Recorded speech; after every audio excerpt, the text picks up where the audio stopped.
Hoje a revista Veja publicou uma reportagem intitulada "Lula é o principal nome da esquerda contra Bolsonaro em 2022", na qual eles divulgam o resultado de uma pesquisa feita considerando possíveis candidatos para 2022.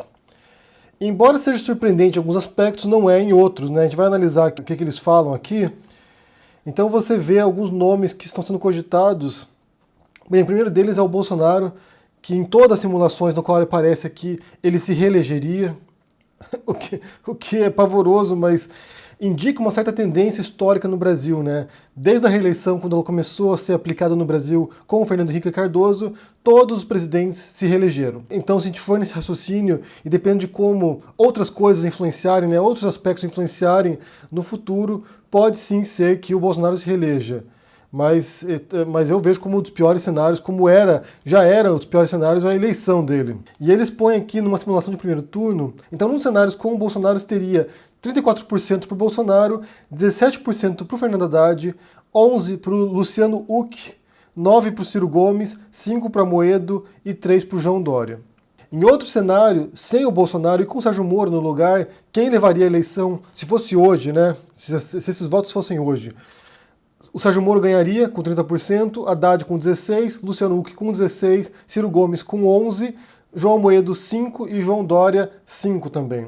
E num terceiro cenário, numa disputa entre Moro e Bolsonaro, a luta seria mais apertada e, em primeiro lugar, teria ainda Bolsonaro com 24%, Sérgio Moro em segundo com 17%, Huck com 15%, Haddad com 14%, Ciro com 10%, Amoedo 4% e João Dória 3%. E em simulações de segundo turno, e aí que está o ponto surpreendente, é que numa disputa entre Lula e Bolsonaro, o Bolsonaro ganharia.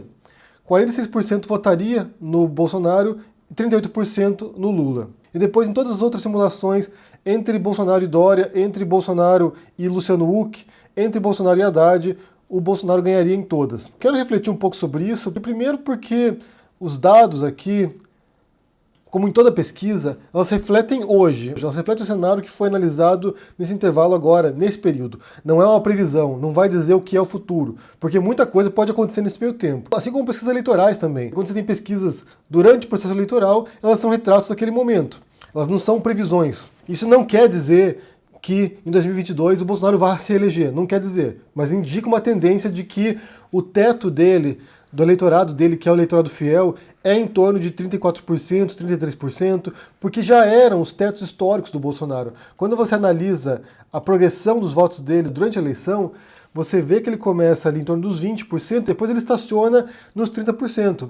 Então esse é o teto do Bolsonaro. Esse é o eleitorado bolsonarista mesmo. Pessoas que não estão acompanhando as notícias ou que estão acompanhando e mesmo assim acham que o Bolsonaro está fazendo um bom governo. Quando você olha as pesquisas atuais de popularidade do presidente, você vê que essa é a faixa também de bom e ótimo. Embora haja uma grande rejeição do Bolsonaro, ele está agora nas faixas dos 30% de adesão ainda, de pessoas que acreditam que ele é um ótimo presidente, por incrível que pareça. E no caso dos outros candidatos, nessa pesquisa da Veja aqui, você também vê tetos históricos deles, como o Ciro Gomes em torno dos 10%, o próprio Haddad, quando começou a campanha eleitoral dele, estava nessa faixa dos 17%, 18%, então isso reflete de fato uma tendência histórica que a gente pode observar em outros momentos. É evidente que quando começa a máquina eleitoral a funcionar, quando começa a campanha eleitoral, esses índices mudam drasticamente. Tem candidatos que vêm forte no começo, depois desidratam, depois perdem fôlego, perdem força, surge algum escândalo e acaba eliminando os candidatos à corrida. Há candidatos que começam fraco e vão crescendo ao longo da campanha eleitoral.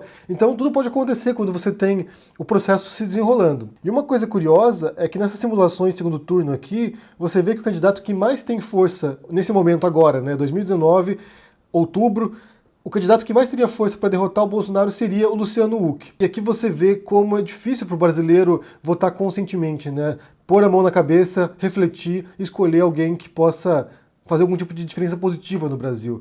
Porque é uma tendência escolher os piores ou uma celebridade nesse caso, né? Você tem visto uma tendência, não apenas no Brasil, como também fora do Brasil, de escolher celebridades para se tornarem presidentes ou políticos. Porque já tem um público que é fora da política, e depois ele transforma esse público em votos. Que seria o caso do Huck caso ele se candidate, porque ainda não tem nada confirmado, né? Mas não me surpreenderia se o Huck viesse forte. Aqui tem um ponto que é importante mencionar, porque isso é crucial. Algumas figuras têm se aproximado de mim já sinalizando que querem apoio, querem que eu encampe algum tipo de candidato no futuro. Eu não vou fazer isso. Eu não fiz isso durante a campanha eleitoral de 2018 e eu não vou fazer isso, porque eu não estou aqui para defender político. Acima de tudo, é importante defender a gente, nós cidadãos, que sofremos consequências dos nossos votos. O político, ele não deve ser idolatrado, ele não deve ser mito, herói, nada disso. Ele não é o salvador da pátria. Eles são funcionários públicos, são pessoas que a gente põe lá para trabalhar pra gente. Então são eles que devem satisfação pra gente. São eles que devem cumprir o que eles prometeram. Então eu já deixo muito claro aqui, desse momento aqui, a gente está bem longe da campanha eleitoral, eu não apoio nenhum candidato e não vou encampar nenhuma candidatura de ninguém. Não vou fazer isso porque é totalmente contra aquilo que eu acredito, gente. E os meus princípios, aquilo que eu acredito, não estão à venda.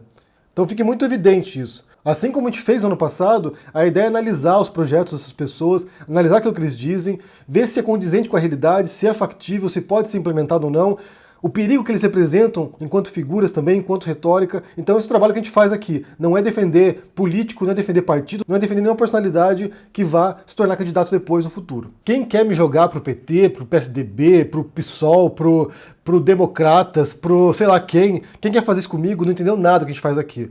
Então que fique bastante claro. A função aqui é analisar o que eles dizem e o que eles planejam. Essa semana me mandaram aqui o link de um curso de educação cívica que tem na Prefeitura de São Paulo. Eu achei genial a ideia, porque isso evitaria que a população votasse em políticos que são claramente desonestos ou claramente populistas ou que estão usando as pessoas para se pôr no poder. O primeiro trabalho que deve ser feito é de ensinar as pessoas, primeiro, senso crítico, para elas poderem questionar essas pessoas, né, esses políticos, esses candidatos.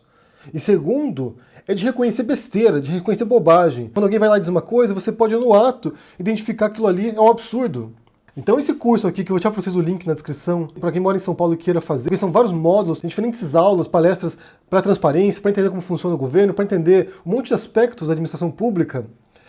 Isso deveria ser obrigatório, tanto para quem é eleitor, quanto para quem é candidato também. Quando a pessoa se candidata para algum cargo, ela deveria fazer um curso de educação cívica também, para entender o papel dela enquanto político. E isso deveria ser online, não apenas presencial, deveria ter online isso aqui disponível para que você possa em casa fazer esse tipo de curso, tipo de formação de cidadania mesmo, para que você compreenda o seu papel enquanto eleitor, enquanto cidadão, o que você pode fazer e o que você deve cobrar do seu candidato e do seu político depois que ele se elege. Isso evitaria tantos erros, gente, evitaria tanta merda que as pessoas fazem nas eleições, evitaria que alguém como Bolsonaro se elegesse.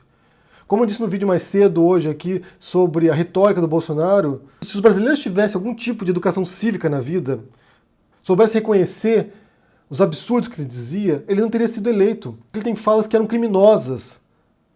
Apologia à ditadura, apologia à tortura, isso são crimes. E que ele dizia porque ele sabia que ele estava imune, porque ele não poderia ser punido, porque como parlamentar ele estava protegido.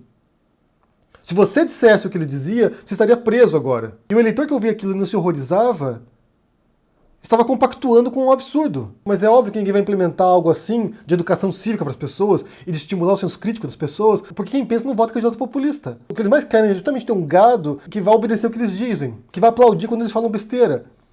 Que um Bolsonaro ainda tenha 30% de bom e ótimo na avaliação, isso demonstra, primeiro, que essas pessoas não sabem o que ele diz, ou o que ele faz, porque esse é outro aspecto que a gente observa também, né? A pessoa vai lá, põe o voto na urna e esquece, né? Nunca mais lê um jornal na vida. Então ela não acompanha aquilo que está acontecendo e acha que está tudo uma maravilha. Ou se lê jornal, acompanha e sabe o que ele está fazendo, compactua com isso. O que é pior. O que é muito pior do que a ignorância. Compactuar com o que o Bolsonaro faz é muito pior. Essa pesquisa agora divulgada pela Veja reflete o analfabetismo político do brasileiro. Porque ter Bolsonaro, Sérgio Moro e Luciano Huck nas primeiras posições de intenção de voto